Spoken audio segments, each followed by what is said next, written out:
former President Rodrigo Duterte himself took responsibility for the shortcomings of his administration's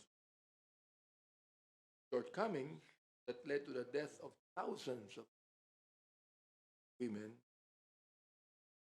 In speaking directly about the extrajudicial killings perpetrated during the war on drugs, President Duterte admitted under oath that he alone takes full legal responsibility for the actions of his subordinates who were acting under his. In other words, former president has acknowledged his role in the thousands of deaths that took his watch. He also echoed in laban narrative that was persistently used by police officers to justify deaths during supposed police operations.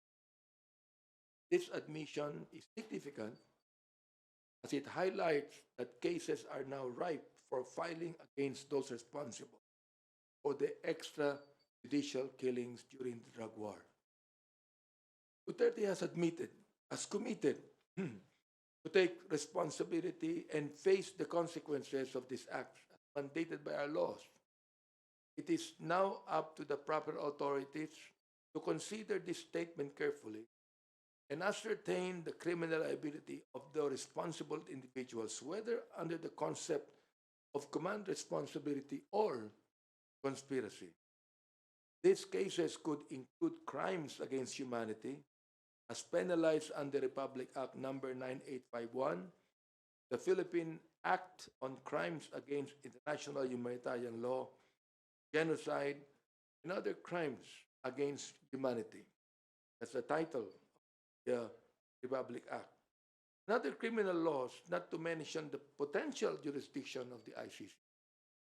Section 10 of RA 9851 establishes the principle of command responsibility, which holds superiors liable for crimes committed by their subordinates if they had knowledge of the crimes and failed to take necessary actions to prevent or repress them.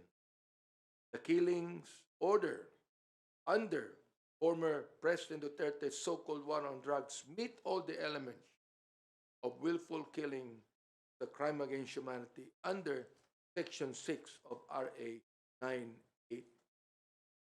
Facts are clear.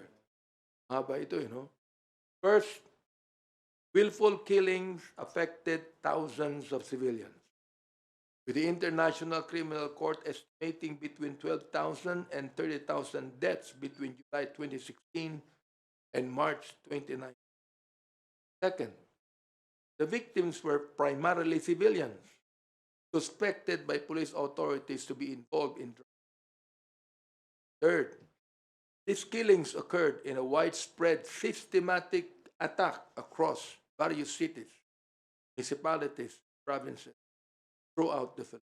Fourth, these killings were executed under a state or organizational policy, namely anti-drug campaign of former President Duterte, which included a national system of rewards, this hierarchy. Duterte's admission in the Senate hearing, made spontaneously and as an admission against interest, is binding upon him. This must be recognized as evidence all present and future cases relating to the war on drugs.